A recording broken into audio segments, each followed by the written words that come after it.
The 9 rules that'll keep you alive when the grid goes dark. The lights just died. Your phone's at 12%. Your neighbors are already panicking. You have exactly 30 minutes before this turns from inconvenience into crisis. And here's the thing nobody tells you. Hurricane Sandy killed people not from the storm itself, but from carbon monoxide poisoning and hypothermia after the power went out. 3 days. That's how long modern society lasts without electricity before grocery stores empty, water treatment fails, and things get ugly. But you're about to learn the 9 rules that separate survivors from statistics. So if you want to be the one staying calm while everyone else loses their mind, keep watching. Because what I'm sharing isn't theory, it's your life insurance policy. Let's go. Why most people fail, and you won't. Here's the brutal truth. Most people treat blackouts like a Netflix outage. They wait. They complain. They burn through their phone battery posting about it. Meanwhile, the clock is ticking. The 2021 Texas freeze. People froze to death in their own homes. In America, in the 21st century. Why? Because they waited for someone else to save them. But you're different. You're about to have systems. You're about to have plans. And while your neighbors dial 911 on dead phones, you'll already be 3 steps ahead. Because here's what they don't tell you. In a widespread blackout, you're on your own. Fire departments get overwhelmed. Police can't respond to every call. Hospitals run on backup power that won't last. The cavalry isn't coming. The first 30 minutes determine everything. What you do right now decides if you're a survivor or a cautionary tale. So let's dive in. Rule #1. The 3-minute light protocol. Execute now. When darkness hits, 3 things happen instantly. Panic spreads like wildfire. Accidents multiply. And yes, predators start hunting. You've got exactly 3 minutes to establish lighting control throughout your space. Not just one room, every critical room. Here's your execution sequence. Minute 1. Grab your primary flashlight, which better be within arm's reach right now. This is your command light. Minute 2. Hit your lighting stations. Battery lanterns in living room, kitchen, bedroom, glow sticks in bathrooms. They're waterproof and last hours. Minute 3. Here's the move most people miss. Control your exterior visibility. Draw every curtain. Close every blind. Blackout every window. Why? Because in a blackout, a brightly lit house screams, "We have supplies. Come take them." The psychological edge here is massive. When you can see clearly while chaos surrounds you, you automatically become the leader. Your mind stays sharp. Your decisions improve. You've won the first battle before most people even find their flashlight.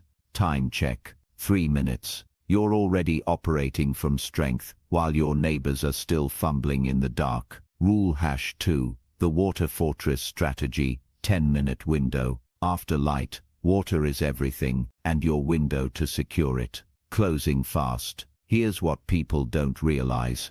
When the grid fails, water systems fail. 6-12 hours later, treatment plants lose power. Pumping stations shut down. That trusty faucet, about to go dry. Your 10-minute mission. Turn your home into a water fortress using what you already have. Fill the bathtub, 30-50 gallons right there. Fill every sink, pot, pitcher, bucket. Critical step. Drop purification tablets, or 2-3 drops of unscented bleach per gallon while you're filling. Because even if water's flowing now, there's zero guarantee it's staying clean. The math is brutal. You need 1 gallon per person per day, just for drinking. Add cooking and hygiene. 1.5-2 gallons per person daily. Family of 4, that's 8 gallons per day. For a week, 56 gallons. Suddenly that bathtub doesn't seem crazy. But go deeper. Set up rainwater collection, buckets, tarps, anything with a clean surface. Your hot water heater, another 30-50 gallons. Turn off intake valve first. Smart preppers secure 100 plus gallons in the first hour. While others are still processing what's happening, you've already solved your most critical survival need. Rule #3, foodage and power-free cooking before your fridge becomes a biohazard. Your refrigerator is now a ticking time bomb. You've got maybe 4 hours before it's unsafe. Your freezer, 24, mine's 48 hours, if you don't open it. After that, bacterial breeding ground that could hospitalize your family. Think like a battlefield medic. Triage everything, immediate use or toss. Cooked, leftovers, dairy product. Anything with mayonnaise. Cook now. Fresh meats, fish, poultry, or preserve with salt for long term. But here's where most people crash and burn. They have no way to cook without power. Your electric stove, expensive decoration, microwave, dead. Coffee maker, nope. Hope you like cold beans from a can for breakfast, lunch, and dinner. Your power-free cooking arsenal, portable propane stove with extra canisters, boil water, cook rice, heat soup, fry eggs, outside or well-ventilated area. Carbon monoxide will kill you. Solar cookers, slower but completely off-grid, can bake bread, roast meat, simmer stews.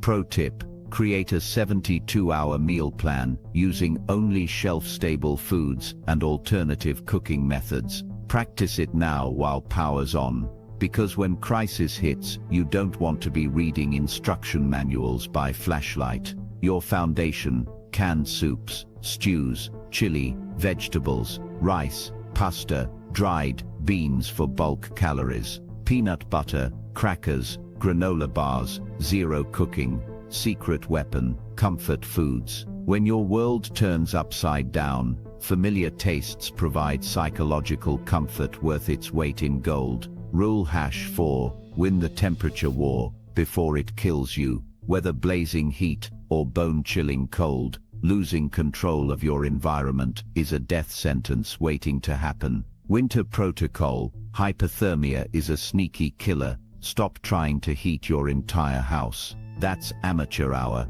Pick one room, turn it into your survival sanctuary, usually your smallest bedroom or living area. Seal it off with blankets, plastic sheeting, anything blocking drafts. You're not living in your house anymore. You're living in this room. Layer everything. Multiple sets of clothing, sleeping bags rated for cold weather, emergency mylar blankets. But here's the trick: don't just wrap your body, hang them on walls and windows to reflect heat back. Body heat is your primary source. Humans produce about 100 watts each. 2 people in a sealed room can raise temperature several degrees just existing. Advanced move: thermal mass. Heat bricks, stones or water bottles on your cooking setup. Bring them into your space wrapped in towels. They're radiators that release stored heat for hours. Summer protocol: heat kills more Americans than hurricanes, tornadoes, and floods combined. When AC dies and temps soar, your house becomes an oven. Daytime strategy: close all blinds and curtain. Use reflective materials, emergency blankets, aluminum foil, to block direct sunlight windows. Seal the house during day to keep hot air out. When sun sets, reverse everything. Open windows on opposite sides for cross ventilation. Use battery fans to move air. Even small breeze makes 10 degrees feel manageable. Cooling hack most people don't know: hang wet towels in front of open windows. As air passes through, evaporation cools it several degrees. Your summer sanctuary: the basement. Underground spaces stay 20 to 30 degrees cooler. That's your retreat when temperatures become dangerous. Critical warning: never use charcoal grills, gas stoves, or kerosene heaters indoors for heat. Carbon monoxide poisoning kills silently and quickly. Every winter blackout, ERs fill with families who made this deadly mistake. Rule #5, your communication lifeline before you're cut off. In a blackout, information isn't just power, it's survival. Your smartphone, Cell towers run on backup batteries lasting 8 to 24 hours. After that, expensive paperweight. Plus networks overload when everyone tries calling simultaneously. You need multiple redundant systems. First line, battery hand crank radio, NOAA weather radio, AMS FM station, emergency broadcast frequency. These don't depend on cell towers or internet.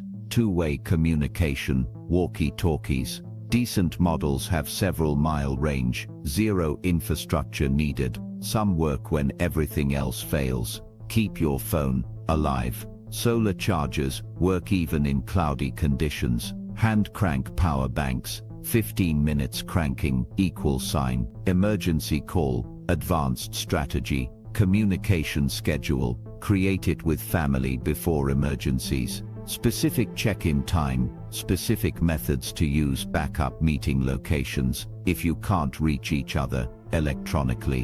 When chaos reigns, predetermined plans eliminate guesswork and panic. Your car mobile communication hub. Car radios pick up signals from much farther away. Charge phones using 12-volt outlet while engine runs. Paper backup is crucial. Print important phone numbers, family, friends, doctors, insurance, emergency services. When batteries die or devices get damaged, paper still works. For extreme scenarios, satellite communicators, not cheap, but work anywhere on Earth. Literally the difference between rescue and being stranded. Signal tools nobody considers. Whistles travel farther than your voice. Zero battery. Mirrors flave. Bright flashlights. A whistle blast travels much farther than screaming and uses zero power. Rule #6. Build your medical fortress before cuts become infections. When power's out, a simple cut can become serious infection. Running out of prescription meds. Deadly. Medications first. This is where people die from preventable causes. If you take prescription drugs, insulin, heart meds, blood pressure meds, anything critical, you need backup cooling. Many meds spoil rapidly at room temperature. Dead fridge potential death sentence. Battery-powered coolers. Quality thermoses with ice packs can maintain proper temps for days. Pro tip, rotate medication supply regularly. Always have 30-day backup stored properly. Use oldest first while restocking fresh. Your first aid kit needs to go way beyond basic bandages. Think about blackout injuries, cuts from broken glass, burns from candles, alternative heat, sprains from navigating in dark, food poisoning from spoiled fridge items, stock, antiseptics, various bandage, gauze sizes, burn jed, pain relievers, anti-diarrhea medication, antibiotics if you can get them. But here's what's really critical: know how to use everything in your kit. A first aid kit you don't understand is just expensive clutter. Hygiene medical issue. Without hot water and proper sanitation, bacterial infections spread rapidly. Stock up: wet wipe, hand sanitizer, toothbrushes, toothpaste, feminine hygiene products. These aren't luxuries, they're medical necessities. Waste management. Nobody wants to think about it, but it's critical. If toilets stop flushing because water pumps fail, plastic bags, sawdust or kitty litter for absorption. Designated waste area, away from living and food spaces. Mental health is a medical issue. Extended blackouts create enormous psychological stress. Depression, anxiety, panic attacks can become serious emergencies. Having stress-reducing activities, books, games, music instruments, art supplies, isn't entertainment. It's maintaining psychological stability. Advanced strategy. Identify nearest hospitals and urgent care facilities. Know their backup power capabilities. Some run for days, others last hours. In serious emergency, this knowledge saves lives. Role #7. Security perimeter. Before desperation turns neighbors into threats. Uncomfortable truth. In extended blackouts, crime rates spike dramatically, people get desperate, normal social contracts break down, your prepared household becomes a target for those who didn't plan. But security isn't about Fort Knox, it's about making yourself a hard target, while maintaining ability to help genuine neighbors. Physical security, entry points, deadbolts, security bars, reinforced door frames, power. Outages disable electronic systems, you're back to basic. Manual locks, wooden door braces, noisemakers for intrusion alerts. Ecological security strategy, controlled visibility. You want to appear occupied and alert, but not wealthy or overstocked. Dim lighting visible from outside =, someone's home, conserving resources. Bright lights everywhere, =, we have plenty of supplies, come take them. Your security perimeter extends beyond your property. Know your neighbors before emergencies hit. Who can you trust? Who might become problems? Which houses have elderly needing help? Information =, security. Community relationships =, early warning system. Noise discipline, generators, radios, even conversations can be heard much farther when ambient noise from traffic and AC disappears. Advertising your activity levels attracts unwanted attention. Most important security principle, don't be the only prepared house on your block. Help a few trusted neighbors develop basic preparedness. A prepared neighborhood is more secure than one prepared house surrounded by desperate people. Movement security, venture outside during daylight. When possible, travel in pairs or groups. Vary routes and timing. Don't display supplies, equipment, advertising, preparedness, communication security. Never discuss supply levels, generator fuel, or food stores on two-way radios or overheard conversations. Operational security isn't paranoia, it's smart risk management. Advanced concept, create illusion of multiple people, different voices on radios, varied lighting patterns, occasional movement near different windows. Predators prefer easy targets. A well-defended house gets passed over for easier opportunities. Rule #8, resource multiplication. Before scarcity forces survival mode. Difference between thriving and barely surviving. Making a little go a long way. Resource multiplication isn't unlimited supplies. It's maximizing what you have through smart usage, conservation, and creative repurposing. Energy multiplication. One battery can power multiple devices if you're strategic. LED lights use fraction of power versus incandescent hand crank flashlights. Generate power without consuming batteries. Solar lights charge during day, illuminate all night, with zero battery drain. Multiplication hack, heat capture and redistribution. That propane stove isn't just for cooking, it's also heat source. Cook your meal, then use residual heat to warm water for washing, drinking. Boil water in largest pot, pour into smaller containers that become personal heating devices for hours.